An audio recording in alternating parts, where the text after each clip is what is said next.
안녕하세요, 사우스프루입니다. 오늘은 아메카지 스타일 패션에 지대한 영향을 끼친 브랜드 네펜테스와 사나 브랜드를 알아보겠습니다. 네펜테스를 알아보기 위해선 설립자 시미즈 게이조라는 인물을 알아봐야 합니다. 모든 패션 거장들이 그렇듯 어떤 계기로 브랜드를 시작해 나가고 패션계에 발을 들어섭니다. 시미즈 게이조 역시 중학교 1학년 때 맨즈 클럽 매거진에서 아이비 스타일에 대해 소개된 것을 읽고 당시에는 정확히 정의가 내려지지 않은 아메리칸 캐주얼에 매료되어 옷과 스타일에 집착하게 되었습니다. 이후 그는 아메카지라는 스타일에 한 획을 그는 인물이 됩니다. 중학교를 졸업 후 어린 시절부터 해온 야구 선수 생활 덕분인지 야구로 유명한 몇몇 고등학교에서 그를 스카우트하려고 했지만 그는 모두 거절했습니다. 그저 머리를 빡빡 밀고 싶지 않았기 때문입니다. 헤어스타일의 자유를 지켜낸 그는 고등학교 때 이미 그가 패션 업계를 진출할 거란 생각을 점치고 있었습니다. 미국 브랜드에 매료되어 미국 문화에 대한 애정을 키워나간 시미즈 게이조는 1974년 고등학교 시절 패션에 대한 열정은 쇼핑과 수집으로 이어졌으며 메이드 인 USA 헤리티지 브랜드를 모으기 시작했습니다. 고등학교 졸업 후 패션의 꿈을 이루기 위해 맨즈 패션 아카데미로 진학을 하였지만 학교를 다닌 지 불과 3달 만에 퇴학 처분을 받게 됩니다. 그 후 그는 문화복장학원을 입학합니다. 참고로 문화복장학원은 베이프의 니고, 언더커버의 준 타카하시, 꼼데가라송의 준야 와타나베가 나온 학교입니다. 대학 시절에도 옷에 대한 열정을 키워나가며 남스라는 샵에서 스텝으로 일을 하지만 일본의 거품 경제가 터져버린 이후 이 위기를 겪게 되고 새롭게 시작하는 아메리칸 캐주얼 컨셉의 샵인 레드우드의 오픈 멤버가 됩니다. 레드우드 샵은 요지 야마모토와 쿠마가이 토키오가 단골 손님이었습니다. 그리고 1988년 레드우드를 나와 네펜테스를 창립합니다. 이때 그의 나이 29세였습니다. 레드우드에서 만난 현재 엔지니어드 가먼츠의 디자이너이자 네펜테스 뉴욕의 수장인 다이키 스즈키와는 패션에 대한 견해와 가치관이 너무 잘 맞았으며 자신에게는 보석 같은 친구라고 설명을 합니다. 시미즈 게이조가 네펜테스를 창립한 후에 다이키 스즈키를 불러 매니저로 앉히며 1년간 미국을 10번이나 방문하며 알려지지 않은 브랜드를 탐색하고 다행해오고 함께 여행을 했다고 합니다. 1990년대로 들어서면서 미국 브랜드들이 점차 아시아권 공장으로 넘어오고 일본 브랜드가 미국에서 브랜드를 시작한다면 그리고 그 브랜드가 미국보다 더 미국적인 브랜드라면 이라는 생각을 하며 시미즈 게이조와 다이키 스즈키는 엔지니어드 가먼츠를 전개합니다. 엔지니어드 가먼츠는 특유의 복잡한 패턴과 디테일로 실용주의 양식에 기반한 아메리칸 클래식 스타일로 브랜드 이미지를 자리 잡습니다.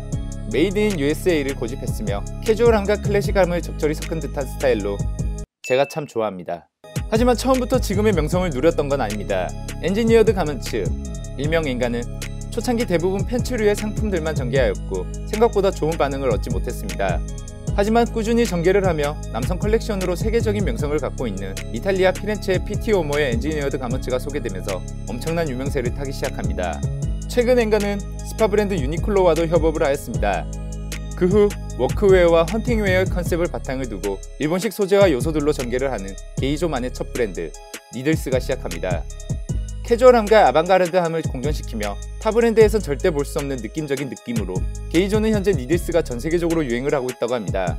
최근 힙합 뮤지션과 R&B 가수들이 입은 모습을 보여주며 엔지니어드 가먼츠와는 다른 자유분방한 무드를 선보이고 있습니다. 참고로 국내에선 가수 딘이 자주 입어 화제가 된 브랜드입니다. 또한 평소 민물 낚시를 즐기는 시미즈 게이조는 자신의 취미를 반영한 낚시와 아웃도어를 바탕으로 펼치는 사우스 투 웨스트 8, 일명 남이서팔. 자신의 취미를 조금 더 복잡하게 하지만 즐겁게 만들고 싶다는 취지에서 만들어낸 남이서팔은 시그니처 아이템인 텐카라 자켓을 통해서 국내적으로 유명한 브랜드입니다. 국내 도메스틱 브랜드에서 텐카라를 모티브로 한 제품이 많이 나오기도 합니다. 낚시와 아웃도어, 헌팅을 바탕으로 하지만 전문 낚시꾼들을 위한 옷이라기보다 패션 시장을 겨냥하면서 트렌디하며 컨셉의 특수성을 통해 지속적으로 발전하고 있습니다. 그리고 셔츠를 중심으로 전개해 나가는 러프 앤 텀블. 러프 앤 텀블 역시 엔가와 함께 미국 생산과 정통 셔츠 생산 방식을 고집하며 패치워크 패턴의 셔츠가 주요 아이템입니다. 마지막으로 AIE, Arts in Education. 최근 일본과 전 세계적으로 아메리칸 캐주얼의 열기가 식고 스트릿과 캐주얼적인 스타일로 유행이 변하면서 2017년 SS 기점으로 새롭게 선보인 브랜드로 네펜테스 역시 트렌드에 따라 설립한 브랜드입니다. 기본 컨셉은 브리티시 펑크와 아메리칸 스케이터이며 60, 70년대 유럽과 미국을 열광시킨 펑크와 스트릿적인 요소를 넣어 전개하는 브랜드입니다. 현재 네펜테스는 31주년을 맞이하며 미국, 일본을 넘어 런던에 신규 매장을 오픈하였습니다. 유럽 쪽의 수요가 늘어나면서 확장을 진행했는데 런던 스토어는 영국만의 느낌을 좀 더 가미하며 전개할 거라고 합니다. 네펜테스는 산하에 다양한 브랜드를 두며 다양한 컨셉에 맞게 전개를 하고 있습니다. 시미즈 게이조와 다이키 스즈키가 끊임없는 패션에 대한 열정으로 키워왔고 계속해서 발전해 나가는 것 같습니다. 지금까지 네펜테스였습니다. 구독, 좋아요, 댓글 부탁드리며 이야기 듣고 싶은 브랜드를 댓글로 적어주시면 다음 영상으로 진행하겠습니다.